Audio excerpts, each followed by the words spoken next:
Então, boa noite, Hare Krishna. Em nome do Krishna Oeste Caxias do Sul, dou as boas-vindas a todos, em especial ao nosso convidado de hoje, Dhanvantari Swami. Muito obrigada por ter aceitado o convite da Prêmio do Padma de Sapiranga e nos honrar com a sua presença. Hare Krishna, muitíssimo obrigado.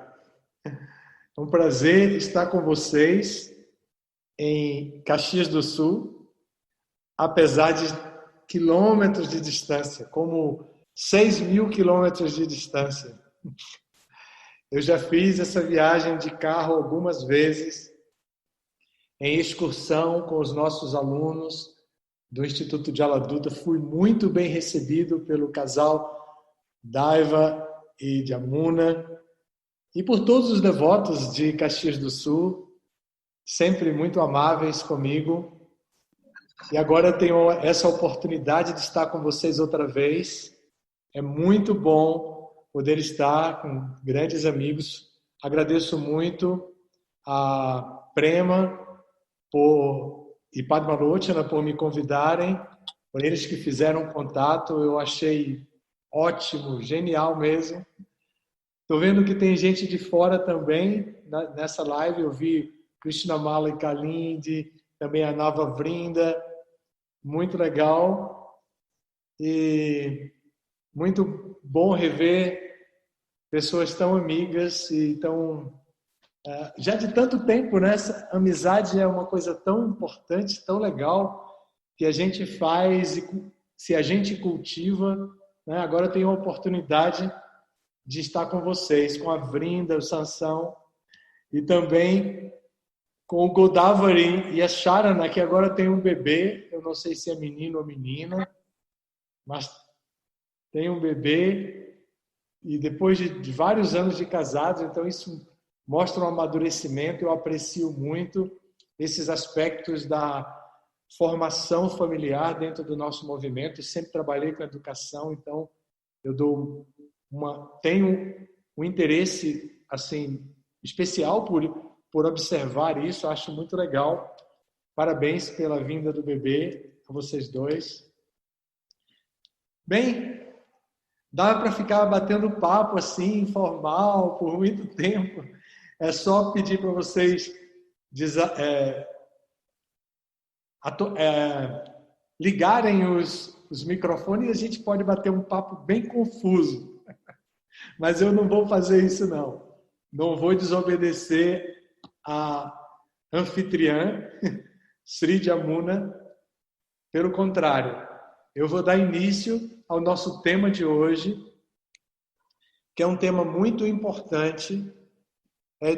É do capítulo 2 do Bhagavad Gita, que faz uma revisão de todo o conteúdo, ou melhor, faz uma apresentação de tudo que vai ser falado no Bhagavad Gita. Esse tema de inteligência focada, inteligência e determinação resolutas, tem um termo em sânscrito que é Vyavasayatmika Buddhi. Buddhi é inteligência. E Vyavasayatmika é fixa, resoluta. Então, existem muitos tipos de inteligência. Às vezes, Prabhupada fala de inteligência como com um aspecto mais de cultura. E às vezes ele fala de inteligência de uma maneira generalizada. Mas aqui está se falando de uma inteligência adjetivada por Vyavasayatmika, que é resoluta, que é focada. Uma inteligência que não é desvirtuada, que tem um foco único, não é multifocada. Esse verso que nós vamos ler até fala disso. Bahushaka. Bahushaka é o contrário de Vyavasayatmika. Bahushaka significa multivariadas. Inteligência, assim, multidiversificada. Então, com esse tema também está dentro de uma divisão do Bhagavad Gita bem interessante, que é chamada de Buddhi Yoga, ou a yoga focada na conscientização, na inteligência. Essa sessão do capítulo 2 vai do verso 39 até o verso 53. E nesses versos do 39 ao 53, Krishna vai explicar karma, a forma de agir, porém, agir com consciência, agir com conhecimento. Não é uma ação movida por desejos pessoais, mas uma ação movida pelo conhecimento do absoluto, pelo conhecimento transcendental. Essa sessão, que é chamada de Buddhi Yoga, também tem outro nome, que é um nome mais técnico, chamado Nishkama Karma Yoga. Nishkama significa sem desejos, karma é ação, então Nishkama Karma é a ação sem motivação pessoal, sem desejo. É o Nishkama Karma Yoga, porque o Bhagavad Gita propõe em todos os seus capítulos, em todo o fluxo filosófico do Bhagavad Gita, ele propõe a união com o Supremo, a conscientização, a compreensão do Senhor Supremo. Sabem, há muitos anos, acho que ou 2004, ou talvez 2007, eu passei em Caxias do Sul e dei um curso do Bhagavad Gita, um resumo do Bhagavad Gita, um curso sobre o capítulo 2. E a gente falou muito sobre esse assunto aí. Então agora eu estou fazendo uma revisão daqueles temas para que vocês, aqueles que participaram, possam recordar. Os que são mais novos, que não tiveram a oportunidade, possam ouvir e refletir sobre esse tema, que é de suma importância no Bhagavad Gita, porque trata da conscientização. E, por natureza, nós somos Chit. Assim como somos também Ananda, né? Satchidananda, somos Chit. E essa consciência, e essa palavra Chit, indica que nós somos conscientes, que nós temos consciência. E qual a consciência que nós vamos desenvolver vai depender da nossa visão de mundo, do nosso apego a este mundo, o apego que nós vamos incentivar que os nossos sentidos desenvolvam pelos objetos dos sentidos, das viagens que nós vamos deixar a nossa mente seguir adiante sem muito controle. Então, esse tema é um tema que trata de consciência, conscientização, é inclusive um tema muito moderno. A neurociência está estudando a consciência como um objeto principal de sua pesquisa. E o Bhagavad Gita já trata desse tema há muito tempo atrás, né? Então, o que nós vamos estudar hoje é algo importante, e eu escolhi uma série de versos do Bhagavad Gita, não toda a sessão, mas os versos que vão do 41 até o 44. Os versos que vão do 41 ao 44. Esses versos apresentam o tema consciência, apresentam também uma comparação com a seção Karma Kanda dos Vedas, quando se estimula a percepção dos sentidos e o exercício de ocupar os sentidos nos objetos dos sentidos. E, por fim, vai dizer também, no último verso, do 44, quais são os dois grandes obstáculos para se desenvolver esta consciência fixa, esta consciência focada assim. Então, eu vou ler o verso 41, tá bem? Antes de ler, queria convidar vocês aí nos seus lares, nas suas casas como estão, para repetirem comigo o mantra de reverências a Krishna Bhagavan, que é o filho de Vasudeva e é chamado de Vasudeva, né? Então, o mantra é um mantra conhecido, eu vou dizer aqui, vocês repetem lá, eu acho que eu não vou ouvir, mas depois vou repetir 3 vezes como é o padrão e por fim eu vou ler o texto e explicar. Om Namo Bhagavate Vasudevaya. Om Namo Bhagavate Vasudevaya.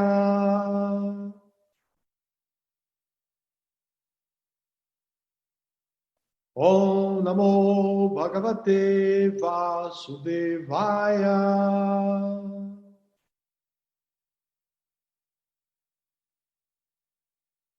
Então vamos ao verso 41, capítulo 2. O verso diz: Vyavasayatmika buddhi ekeha kurunandana bahushaka hyanantascha buddhayo vyavasayinam. E a tradução é: aqueles que estão neste caminho são resolutos e têm apenas um objetivo, ó amado filho dos curos. A inteligência daqueles que são irresolutos tem muitas ramificações. Significado de Prabhupada. Ter forte fé em que, pela consciência de Krishna, a pessoa eleva-se à mais alta perfeição da vida, chama-se inteligência vyavasayatmika.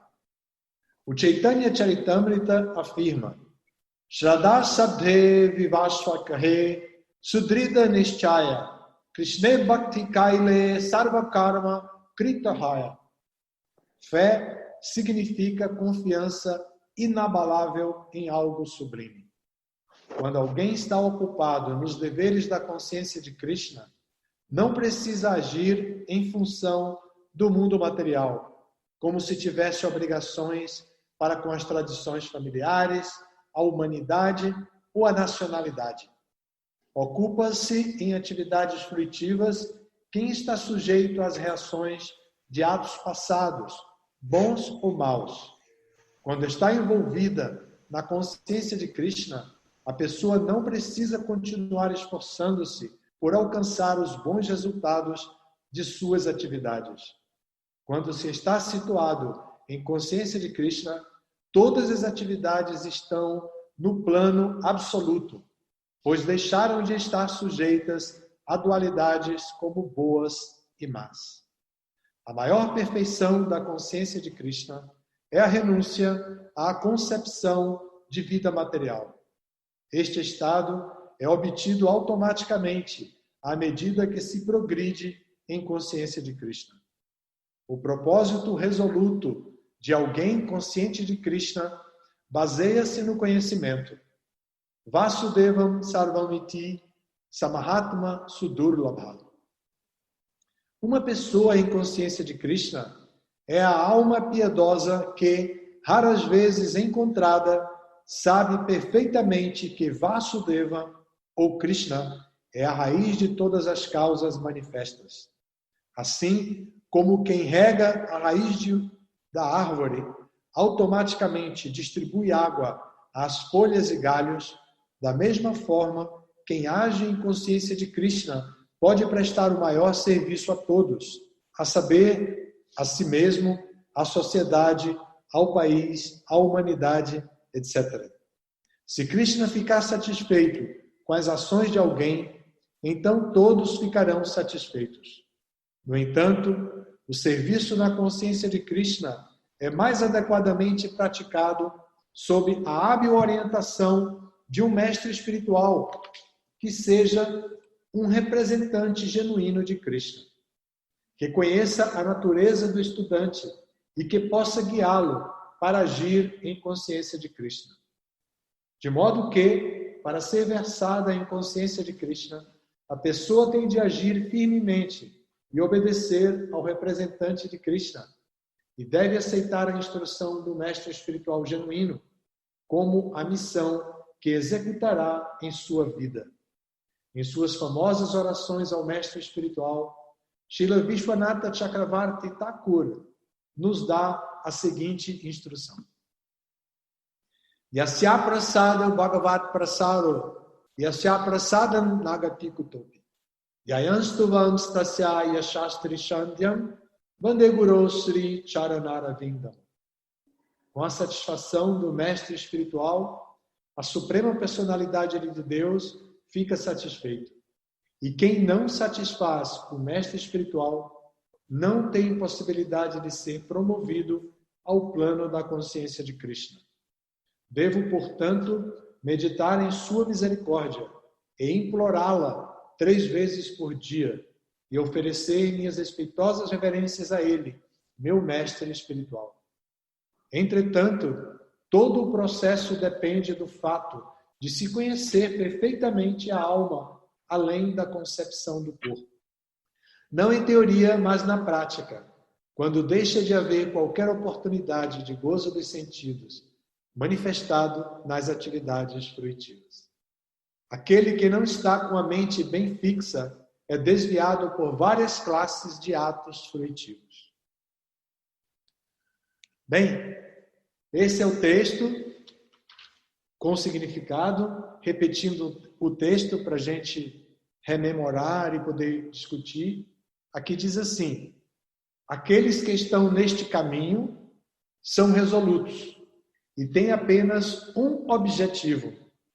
Ó amado filho dos Kurus, a inteligência daqueles que são irresolutos tem muitas ramificações. Este verso tem uma relação muito especial com a história do movimento Hare Krishna. Por quê? Porque Prabhupada foi o discípulo de Bhaktisiddhanta Maharaj, que recebeu a instrução específica de ir para o Ocidente, de vir para o Ocidente e pregar nos países de língua inglesa. Na verdade, essa ideia surgiu da esposa de Bhaktivinoda Thakura. Ela participando das conversas de família, quando Bhaktivinoda Thakura discutia sobre a propagação dos santos nomes, o Namahata, né? O mercado dos santos nomes. E falava com seu filho, Bhaktisiddhanta.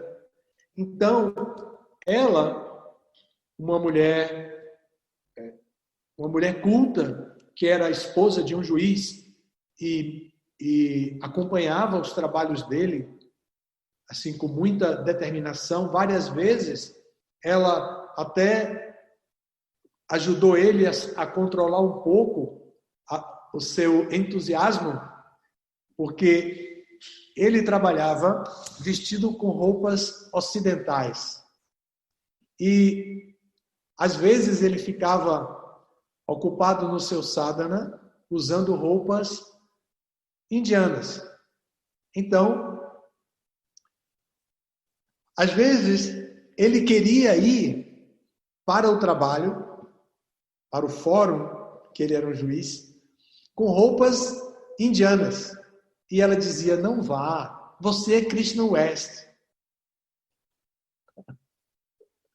Ela não dizia assim: não, é porque eu sei que vocês têm um grupo Krishna West, então eu estou falando de brincadeira. Mas é a origem do pensamento de pregação que criou a ISKCON no mundo todo e agora está criando também o Krishna West, a mesma origem de pensamento. Ou seja, como ajudar as pessoas. Então, ele queria sair às vezes com roupa indiana e ela dizia: não vá, vista roupa comum. Você trabalha com os ingleses. Então, esta mulher, que era muito culta, esclarecida, ouvindo a conversa de Bhaktivinoda e Bhaktisiddhanta, ela disse: como que vocês pensam que alguém vai escutar a mensagem dos Vedas, sendo a Índia um país sob julgo dos ingleses? Vocês têm que pregar nos países de língua inglesa, para que haja uma influência cultural. Muito interessante, não é? Ela deu essa sugestão.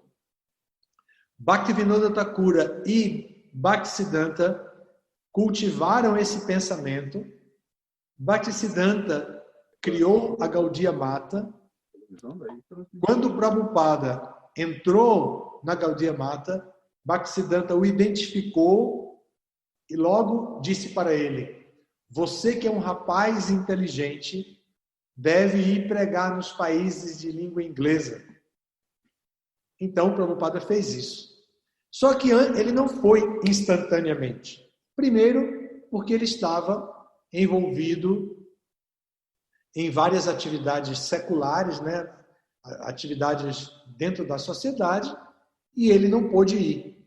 Depois, quando ele se desvencilhou dos compromissos sociais, ele ainda tinha que se preparar. Ele considerava que deveria estar bem preparado. Então, o que ele fez? Ele foi estudar o Bhagavad Gita com diferentes comentários, para ele próprio criar o comentário dele de acordo com a missão que ele ia fazer nos Estados Unidos.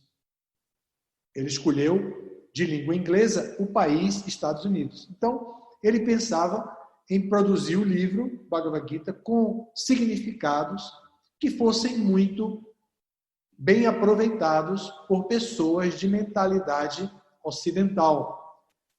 Isso não é a teoria do Krishna West?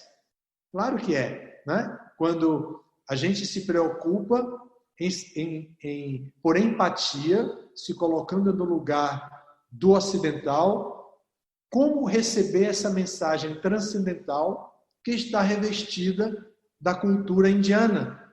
E como nós podemos revestir essa mensagem com a cultura ocidental sem perda de qualidade?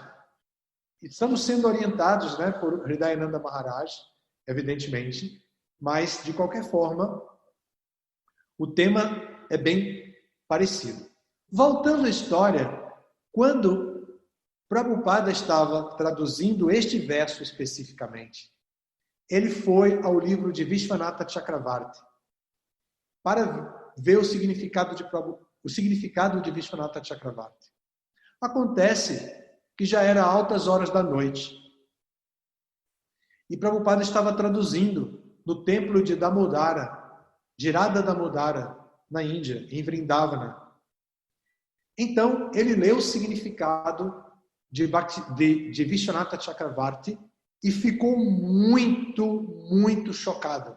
Ele admitiu, ele contou isso depois, que ficou muito chocado com o significado. Porque ele lembrava, ele pensava, eu tenho que cumprir a ordem do mestre espiritual. Eu tenho que pôr minha inteligência em um único objetivo, que é o objetivo de ir para os países de língua inglesa.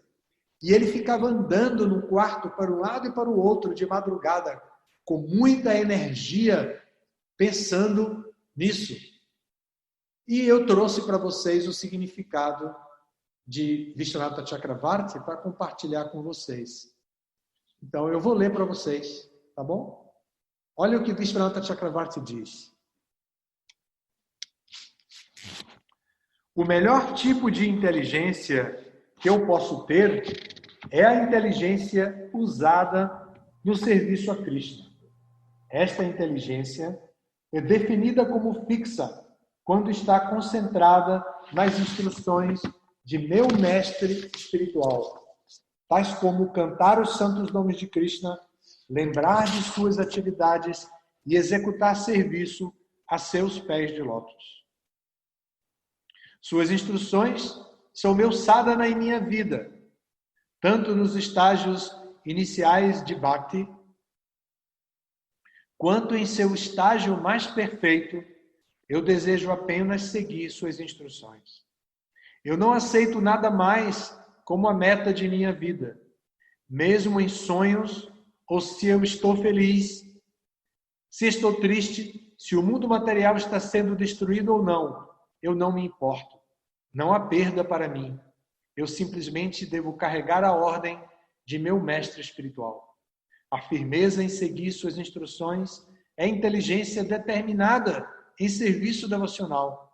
E apenas por estar fixo em seguir suas ordens, torna-se possível desenvolver este tipo de inteligência.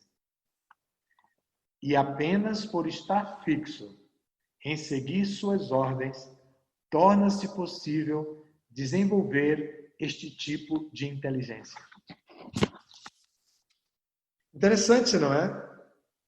Aqui, não é à toa que Prabhupada ficou tão chocado, porque ele sabia do seu foco, mas ele não, por alguma razão, anos haviam se passado e ele não tinha conseguido vir para o Ocidente. Então, ele se preocupou com o significado de Vishwanath Chakrabarti e seguiu, concluindo o Bhagavad Gita, e depois ele veio para o Ocidente e ofereceu tudo que nós ganhamos assim e temos até hoje. Esse tema de inteligência fixa, Vyavasayatmika Buddhi, entra nesta seção do capítulo 2, que é chamada de Buddhi Yoga, e faz uma comparação com a inteligência que não é fixa. Neste verso mesmo, se fala de Bahushaka. Então, Bahushaka Hyanantascha, ou seja, que essa inteligência que é multidiversificada se perde nessa diversificação. Diz assim, a inteligência daqueles que são irresolutos tem muitas ramificações. Então, o próximo verso, os dois próximos versos deste mesmo capítulo, Krishna vai fazer uma crítica veemente à seção Karmakanda dos Vedas. Claro que Krishna não vai contra os Vedas, mas ele precisa estabelecer Bhakti, e aqui ele precisa estabelecer o serviço sem motivação pessoal, que é o serviço em Buddhi Yoga. Então ele precisa explicar, fazendo uma comparação com o conhecimento que é mais acessível, que as pessoas têm mais. E esse conhecimento é o conhecimento da seção Karmakanda dos Vedas. Os Vedas têm 3 seções: Karma, Jnana e Upasana. Essas 3 seções, Upasana também é chamada de seção Bhakti, Bhakti Kanda. Então essas 3 seções apresentam praticamente os mesmos temas, porém com abordagens diferentes. O principal tema é a liberação dentro desse mundo material. Na seção Karmakanda, que é a mais vasta, tem uma literatura assim muito grande e é a mais procurada e é a mais popular por causa do interesse das pessoas em obter melhor nascimento, poder, melhoria da qualidade de vida e assim por diante. Então, essa é a maior seção, a mais vasta, a mais numerosa e a mais popular. A seção Jnana trata de salvação, mas a nível impessoal, para alcançar o Brahma Jyoti. E a seção Upasana Kanda trata da salvação, da liberação última, que é o tema de amor puro por Krishna. Desenvolver amor puro por Krishna e sair desse mundo de uma vez por todas. Não voltar a nascer neste mundo. Então, aqui nesse verso, nos dois versos 42 e 43, Krishna vai falar como os Vedas apresentam a seção Karmakanda de uma forma muito popular. E Krishna faz isso para comparar com Vyavasayatmika Buddhi, a inteligência resoluta que ele acabou de falar. Olha como ele diz. Os homens de pouco conhecimento estão muito apegados às palavras floridas dos Vedas, que recomendam várias atividades fruitivas para aqueles que desejam elevar-se aos planetas celestiais, com o consequente bom nascimento, poder e assim por diante. Por estarem ávidos de gozo dos sentidos e vida opulenta, eles dizem que isto é tudo que existe. Então, ele está fazendo uma crítica aos Vedavadaratas, é o nome técnico usado por Krishna aqui, para aqueles que seguem a seção Karmakanda dos Vedas e estão muito apegados a essa linguagem florida. Bem, depois das flores vem os frutos. A linguagem florida é para cativar as pessoas e então obter os frutos. Por isso a seção Karmakanda é chamada seção de atividades fruitivas.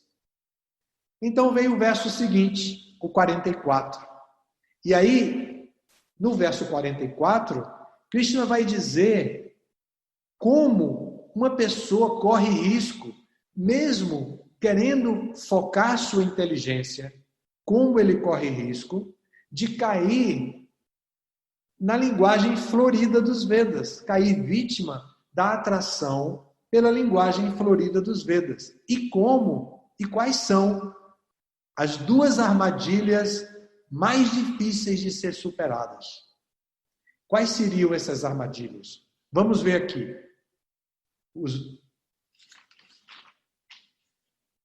Nas mentes daqueles que estão muito apegados ao gozo dos sentidos e à opulência material e que se deixam confundir por estas coisas, não ocorre a determinação resoluta de prestar serviço devocional ao Senhor Supremo.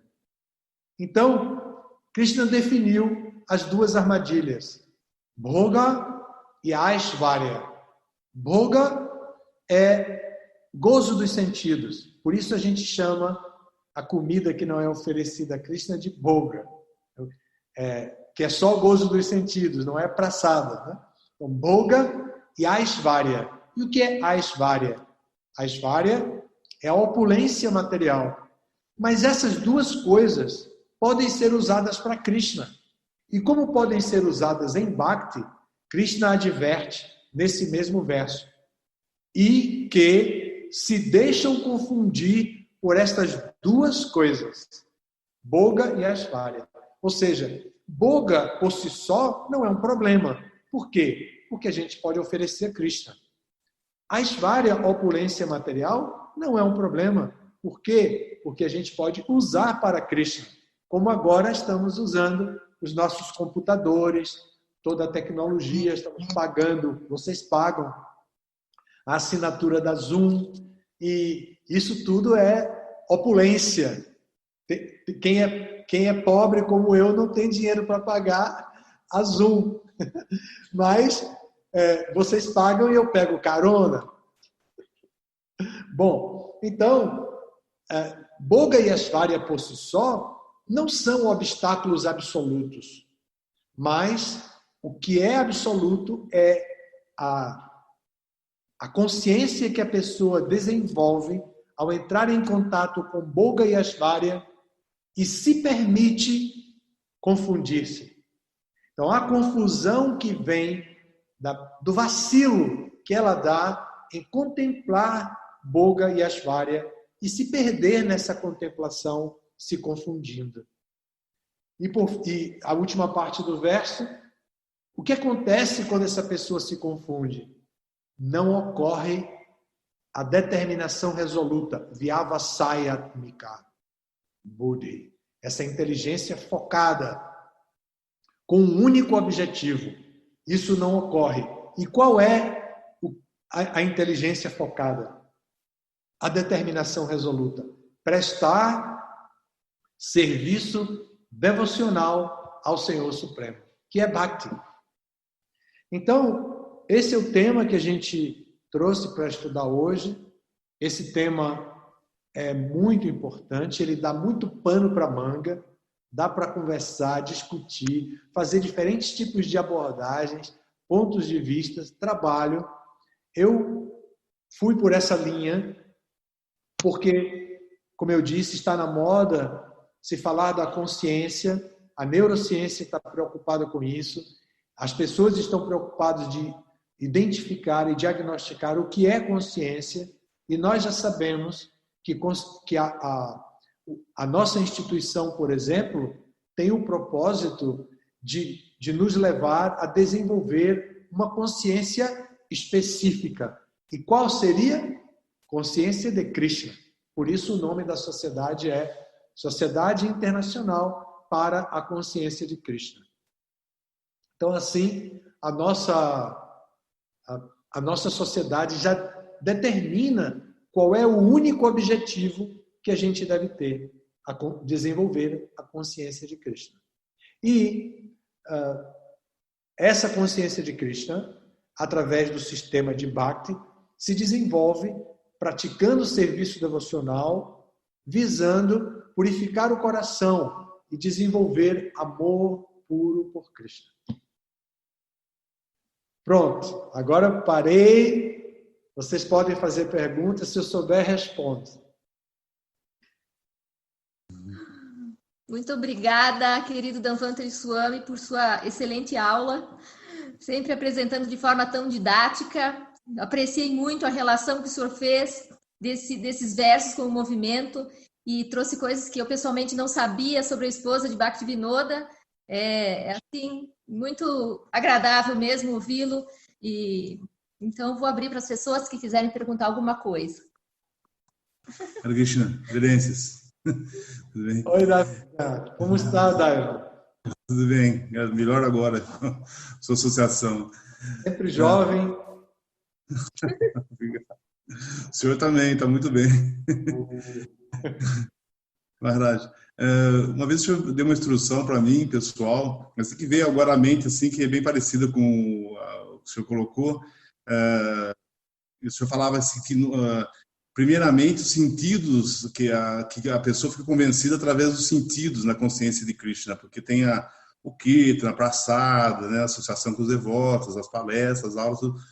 Então, eu queria, depois a inteligência ser convencida, né? Então, eu gostaria que o senhor comentasse, na verdade, uma pergunta, né? Um comentário a respeito disso aí, porque, mesmo assim, a gente, com o passar dos anos, a gente vê que muitas pessoas, apesar de já ter sentido esse gosto superior, muitas acabam se afastando da consciência de Krishna. Queria que o senhor colocasse.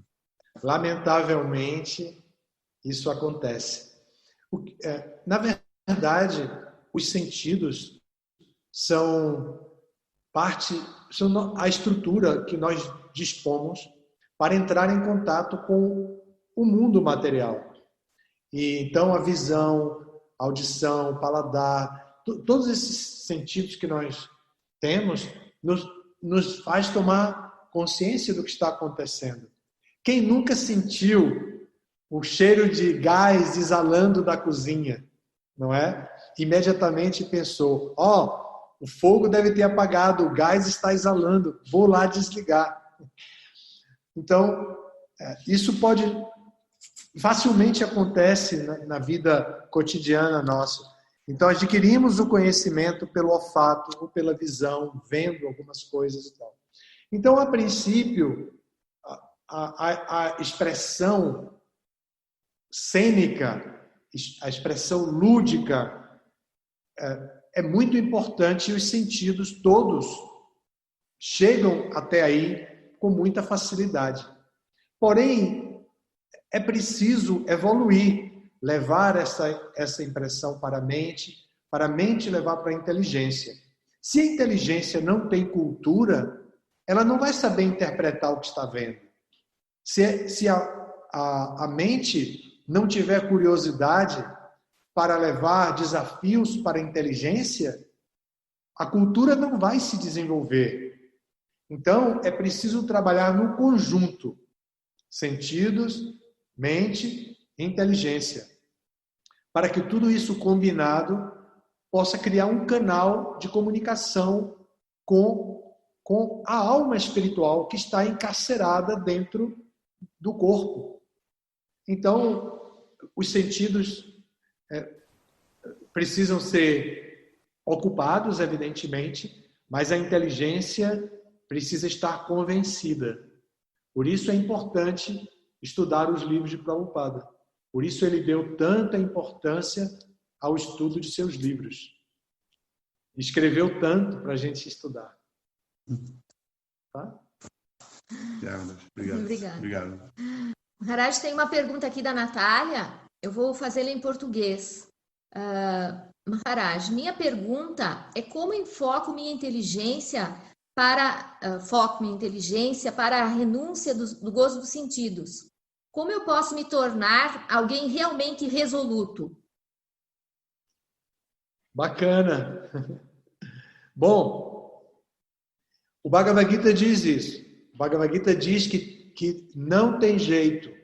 Tem que tirar os sentidos dos objetos dos sentidos mecanicamente, como a tartaruga recolhe para dentro da sua carapaça os seus membros.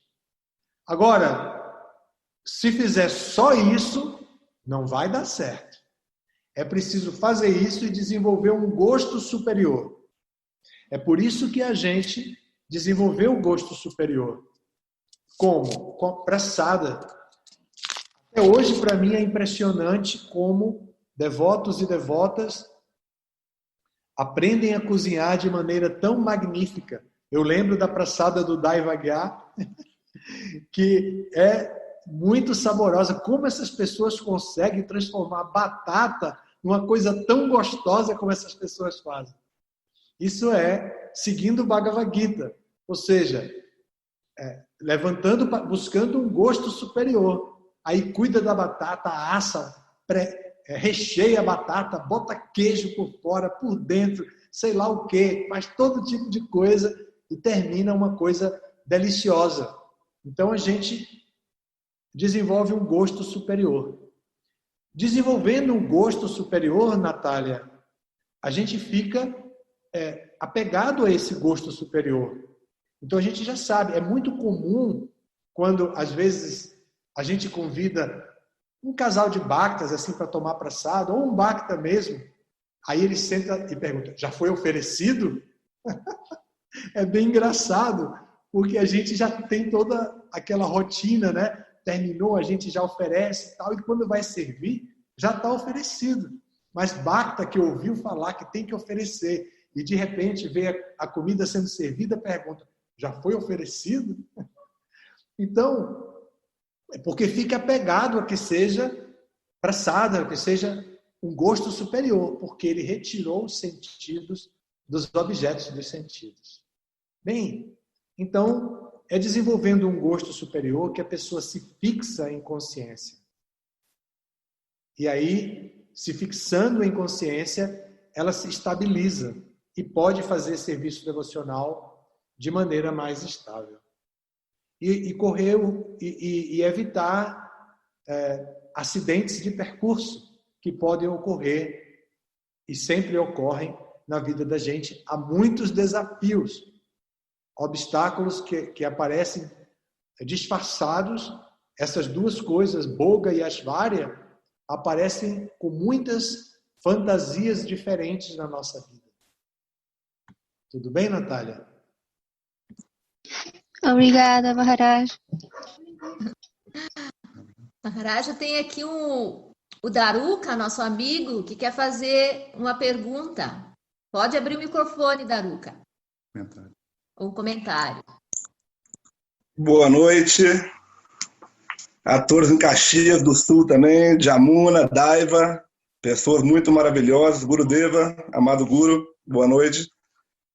Gostaria de lembrar, felicitar o senhor também, que amanhã é uma data importante, é o dia de Balarama, São 43 anos, né, de iniciação espiritual do senhor. Então, eu gostaria que o senhor falasse um pouco dessa inteligência resoluta numa data tão especial também, porque eu sei que o senhor lutou muito por isso, dedicou muito da tua vida quando jovem para chegar a esse ponto tão maduro de consciência espiritual. Eu acho que essa data faz a diferença. Então, se eu pudesse falar um pouquinho para a gente da felicidade que é ter iniciação espiritual dentro de uma linha tão importante com a linha de Prabhupada, seria fantástico. Obrigado, Daruka. Obrigado pelos parabéns. E também é comemoração para você, porque você também foi iniciado nesse dia, né? 30 anos depois. Bem,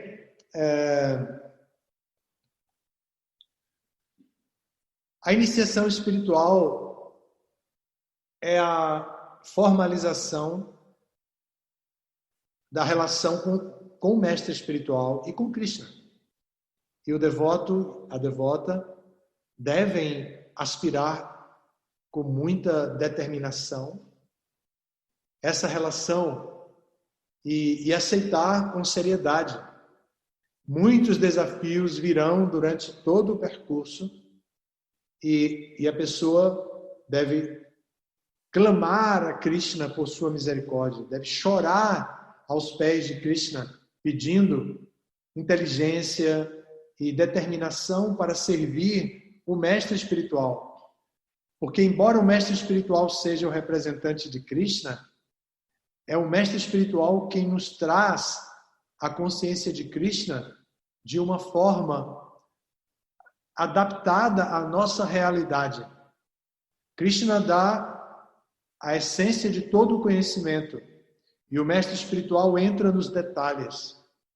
Então, Prabhupada entrou em nossos detalhes, falando sobre os nossos apegos, como nós deveríamos corrigir tudo isso, como deveríamos servir através da sua instituição, com muita determinação.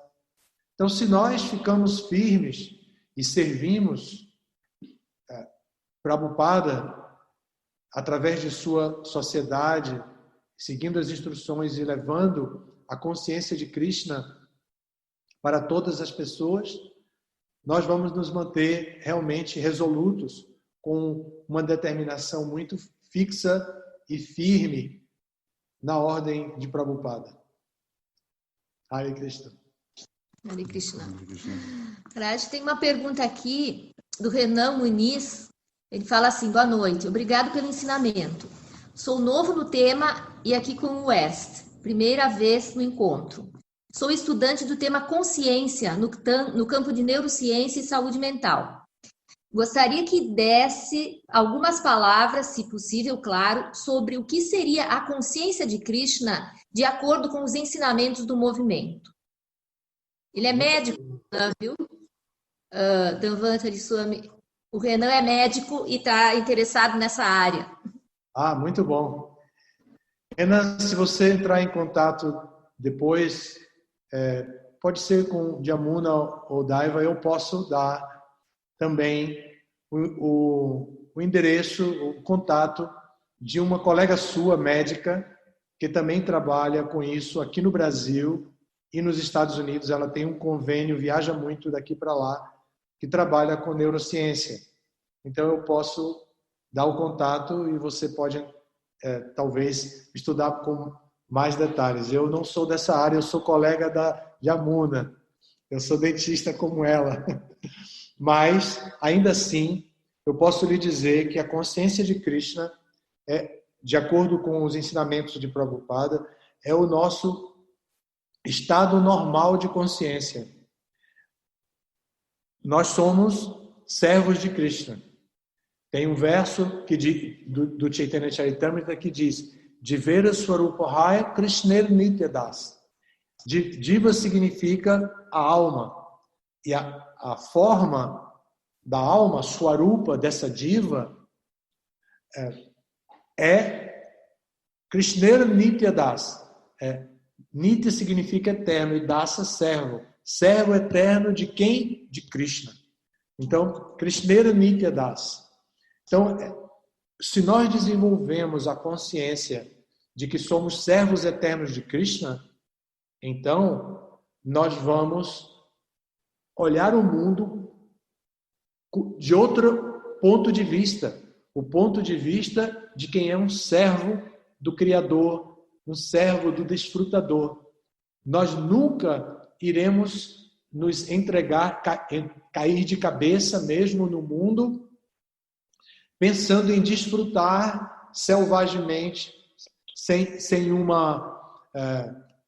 noção do que estamos fazendo. Então precisamos reconhecer isso. E esse reconhecimento é o que se chama de consciência de Krishna, se estabelecer na plataforma de servo eterno de Krishna. Okay. Temos agora uma pergunta da nossa querida mãe Nataji. Seja muito bem-vinda. Seja muito bem-vinda, mãe Nataji. Hare Krishna, Maharaj, minhas reverências, todas as glórias a Srila Prabhupada. Gostaria que o senhor falasse um pouco sobre a importância de ser amigo da mente para conseguir este autocontrole. Pode falar um pouco? Mãe Nataji é uma grande heroína. Nós nos conhecemos há muitos anos, desde que, na verdade, Prabhupada tinha acabado de sair desse mundo quando ela surgiu, quando ela conheceu os devotos e procurou o movimento. E nós, então, desenvolvemos uma relação de serviço juntos. E aí foram muitos e muitos anos. E até hoje, né? Então é um prazer muito grande que a mãe Nataji esteja presente. Ela poderia estar aqui dando essa aula, mas ela está ouvindo hoje e ela fez uma pergunta muito boa. E o controle da mente deve ser feito através da inteligência. De acordo com o 3º capítulo do Bhagavad Gita, o capítulo seguinte, depois do capítulo 2, não é? Já no último verso, o penúltimo verso, Krishna vai dizer como é que a nossa estrutura material se organiza hierarquicamente para atuar dentro desse mundo. Porque o tema do capítulo 3 é Karma Yoga. E Karma significa ação. Então, quais são as estruturas que nós dispomos para agir neste mundo? Então, o capítulo descreve esse tema e quando chega no fim ele diz: agora tem a estrutura hierárquica. Aí diz: os sentidos materiais são superiores à matéria inerte. Matéria inerte. Hoje não é tão inerte, né, o celular. Mas é material, é a matéria inerte. Por si só, não faz muita coisa. Mas os sentidos são superiores. Se através do tato eu toco na matéria, eu posso então digitar, entrar em contato e fazer funcionar a matéria. Então, os sentidos são superiores à matéria inerte. E a mente é superior aos sentidos. Superior à mente está a inteligência. E acima da inteligência está a alma. Então, hierarquicamente, quem devia comandar é a alma. Depois da alma, já para a ação, encontramos com a inteligência, a mente, os sentidos e a matéria. Só que entre a alma e a inteligência entra uma estrutura falsa que não faz parte dessa hierarquia, mas que se estabelece entre a inteligência e a alma, isolando a alma. Então a inteligência, quando começa a desenvolver cultura e conhecimento a respeito do mundo, de onde ela está, ela precisa consultar a sua autoridade superior. Quem é a autoridade superior da alma? Já dei a resposta, né? Quem é a autoridade superior da inteligência? A alma. Só que quando ela vai consultar, o que ela encontra? Ela encontra algo fake, né? Ela encontra uma coisa falsa. E o que é isso? É o falso ego. Então a inteligência consulta o falso ego.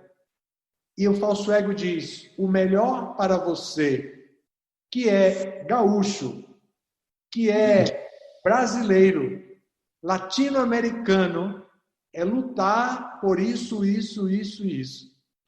E aí, a inteligência diz para a mente: vamos à luta, gente. Os objetivos são esses. Aí a mente diz: uhul, sentidos, vamos à luta. E aí, os sentidos entram na matéria para lutar pelo que o falso ego mandou. Triste, né? Triste. O pior é que essa estrutura falsa, que é chamado de falso ego, que não faz parte da nossa estrutura natural da ação, ela vai endurecendo, ficando tipo uma membrana que vai ficando calcificada e muito dura. E então a inteligência não consegue, mesmo que desconfie que tem algo superior a isso, ela não consegue romper. Ela precisa de ajuda. Por isso, no verso, Prabhupada fala que a inteligência resoluta precisa do mestre espiritual. E é por isso que Vishwanatha Chakravarti diz que o melhor tipo de inteligência é aquele que é fixo na ordem do mestre espiritual. E por isso o Prabhupada ficou fixo na ordem de Bhaktisiddhanta, que ouviu Bhaktivinoda Thakura e sua mãe. Bhaktivinoda era o pai. E ouviu os dois. E então deu tudo certo e nós somos os grandes beneficiados. Jai Maharaj, muito obrigada. Eu também não sei mexer. Não tem problema, mãe Nath. Tecnologia é assim. A gente espera. Tem aqui o apoio da Kalindi. Ah, que bom. Muito obrigada. Hare Krishna. Obrigada. Temos então agora uma pergunta da Fabiola. Hare Krishna Maharaj. Aceite minhas reverências e respeitosas. Aceite minhas humildes e respeitosas reverências. Gratidão pela sua presença. Como não se apegar aos frutos da ação, conforme a instrução de Krishna no próximo verso? O senhor poderia dar um exemplo disso no nosso dia a dia, na nossa rotina do mundo material, trabalhar, estudar, enfim? Obrigada. Oferecer a Krishna. Tudo que fizer, tudo que comer, tudo que presentear, faça como oferenda a Krishna. Capítulo 9 do Bhagavad Gita. A gente tem que aprender que não é fácil, mas a gente pode fazer tudo isso. Então, e Prabhupada deu exemplos muito práticos, não é?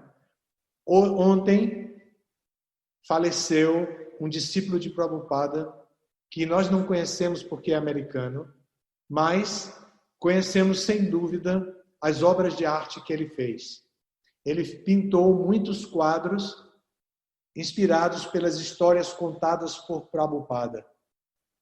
E esses quadros servem de meditação para nós, são janelas para o mundo espiritual.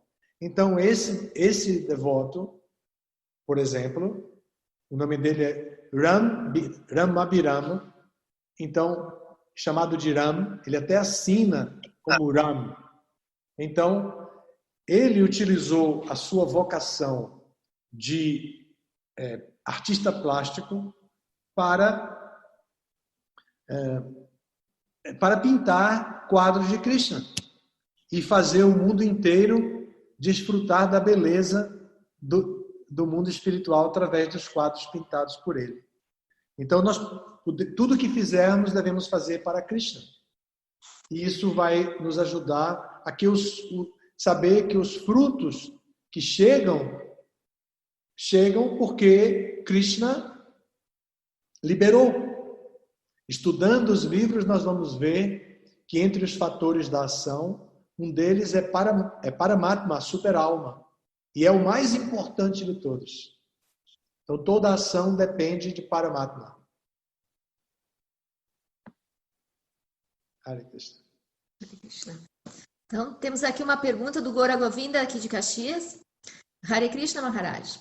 Eu gostaria de perguntar ao Senhor sobre o momento atual que a humanidade vem vivenciando e como isto pode servir para as mudanças necessárias em relação à volta ao Supremo. São tantas mudanças, não é? Mudanças terríveis. Agora nós estamos enfrentando uma pandemia inesperada. Depois que aconteceu a pandemia, vários astrólogos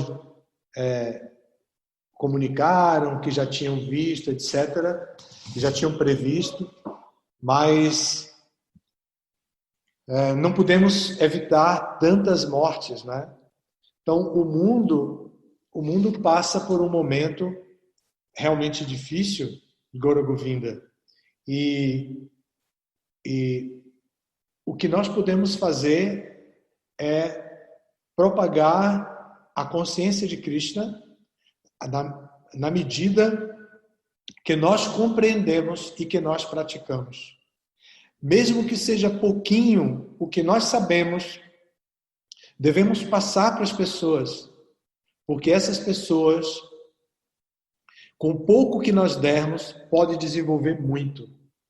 Na história de Bhaktisiddhanta, ele era filho de Bhaktivinoda e Bhaktivinoda Thakur mandou ele ser iniciado por Gorakshora, um outro mestre. Então, ele foi e Gorakshora não quis iniciar. Ele era um babaji, não queria envolvimento, compromisso. Discípulo é igual a filho, tem que prestar, tem que tomar conta, tem que cuidar. E não queria de jeito nenhum. Ele queria só cantar Hare Krishna desapegadamente.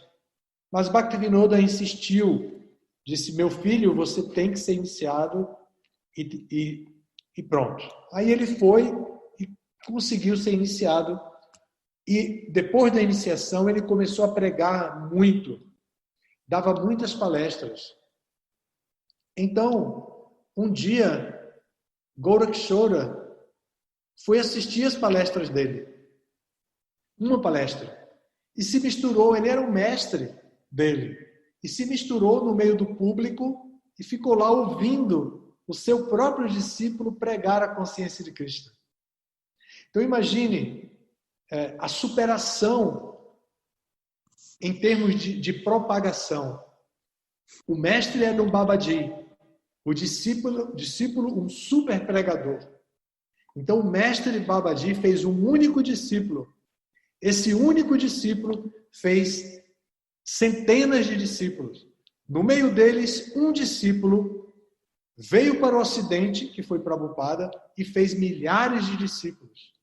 E nesses milhares de discípulos, outros tantos milhares foram feitos. E o movimento se propagou assim de maneira geometricamente, né? Então, em progressão geométrica. Então, um pouquinho que nós soubermos, nós podemos pregar. E nós temos uma saída espetacular em termos de propagação, que é dar um livro para a pessoa, vender um livro para a pessoa, dar de presente o que for, mas a gente deve colocar um livro na mão das pessoas. Colocando um livro na mão das pessoas, o efeito pode ser em progressão geométrica que nós jamais vamos saber os resultados. Por isso devemos propagar a consciência de Krishna.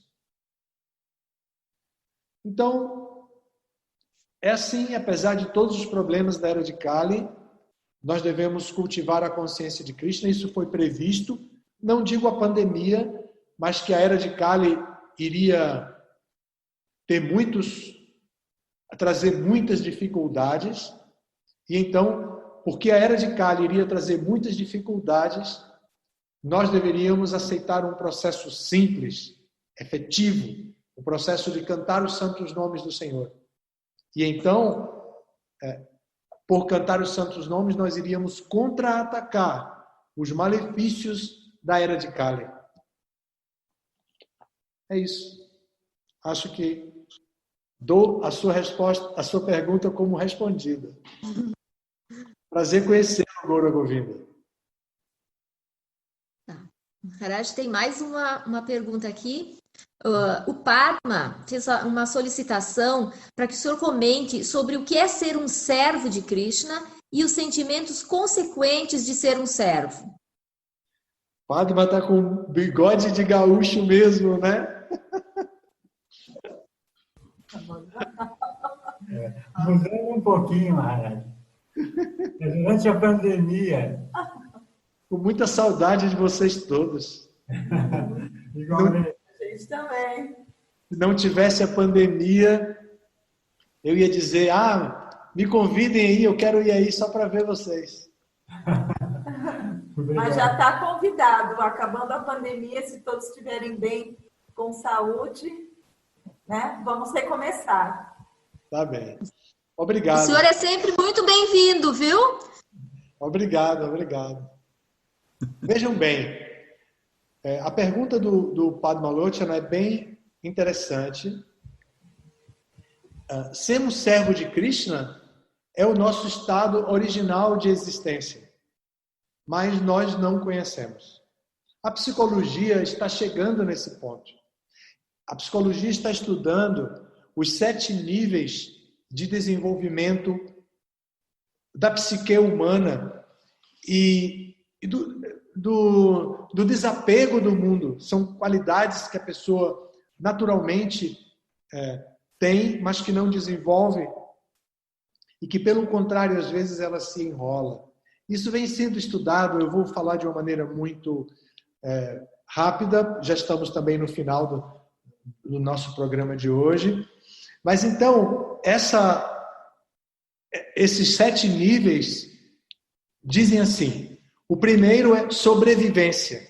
Então, o nível de consciência de sobrevivência é perceptível desde que o bebê nasce, que já nasce chorando, querendo mamar, porque quer sobreviver.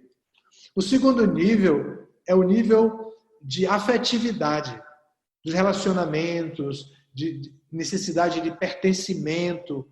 Então, as relações amorosas. Então, a criança ama a mãe, até dizem que desenvolve uma relação específica com a mãe, com o pai, e por aí vai, né? Então, essa afetividade é uma necessidade de parte do desenvolvimento. O terceiro nível é autoestima. Então, a pessoa precisa se sentir colocada dentro deste mundo. Ela quer um lugar ao sol, ela quer um lugar na sociedade. E ela luta por isso, luta por reconhecimentos.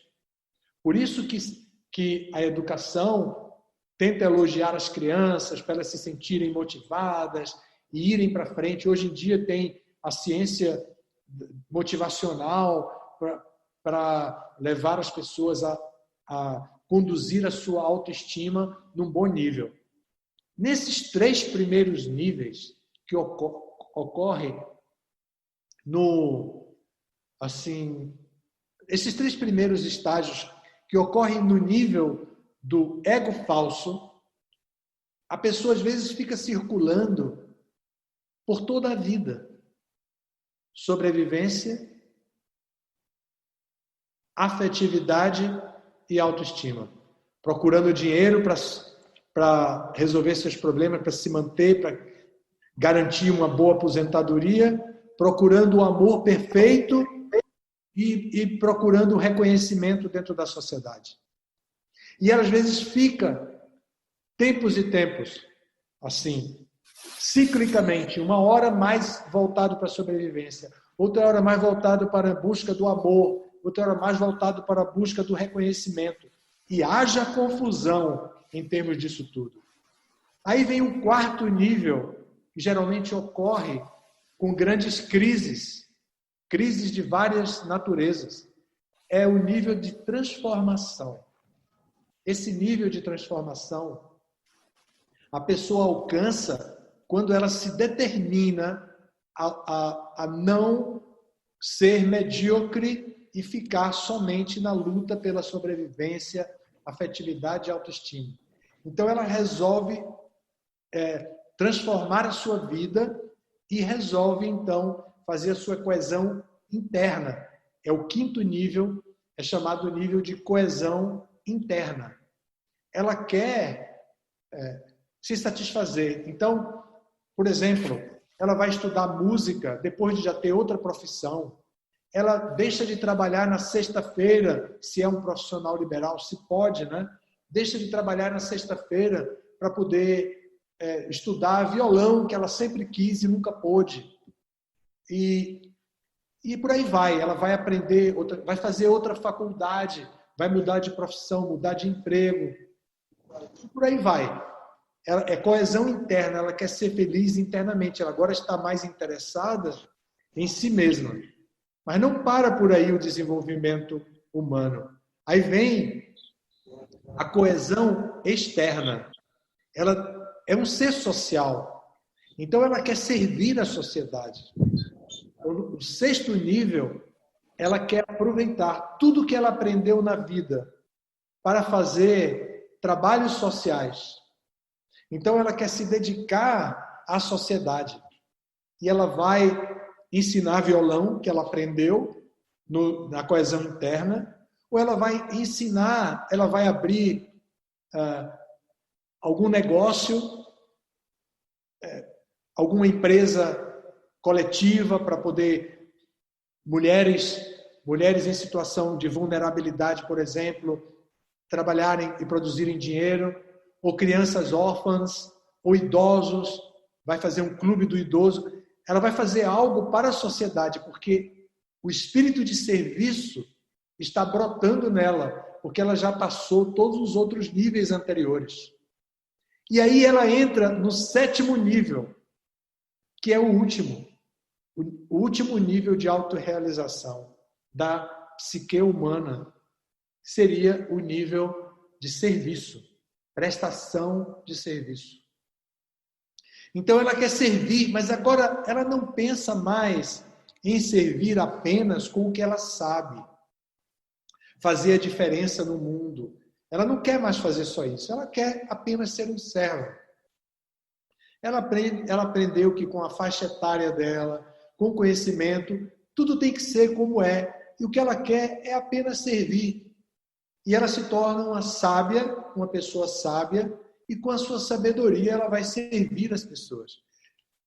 Isso não é uma apresentação da consciência de Krishna, mas se encaixa perfeitamente. Não é à toa que Chaitanya Mahaprabhu diz Nadana Najana Nasundarim Kavitam Va. Ele diz, Nadana, ou seja, não estou interessado em riqueza, não estou interessado em sobrevivência. Najana, não estou interessado em bajuladores, em seguidores, não estou interessado em autoestima. Nasundarim, não estou interessado, traduzido ao pé da letra, em belas mulheres. E, por extensão, não estou interessado em afetividade, em procurar o amor perfeito. Kavitam Va, tampouco estou interessado nas atividades fruitivas que incluem coesão interna, coesão externa. Aí ele vai dizer, a única coisa que eu quero é servir a Krishna nascimento após nascimento. Então, tem tudo a ver. A psicologia, a ciência está caminhando na direção da psicologia védica para o desenvolvimento da consciência de Krishna. Então, nós somos servos de Krishna, e servos de Krishna significa ter a sua vida dedicada a Krishna, de acordo com a posição que ele se encontre. E aí, o que ele tem, ele sabe, está no meu nome, mas eu sei que pertence a Krishna. Então, a minha família pertence a Krishna. Os meus bens materiais pertencem a Krishna. E tudo pertence a Krishna. Não precisa passar para o nome de outra pessoa, não. Pode ficar no nome pessoal, os bens materiais, ou o que seja, mas deve ter a consciência de que não pertence. Ele não vai levar quando morrer. Não vai levar nada. Nem o corpo. Tá bom? Muito obrigado a todos vocês pela participação. Muito obrigado pelo carinho que eu sempre sou recebido por aí e hoje também. Muito obrigado por tudo. Todas as glórias a Shila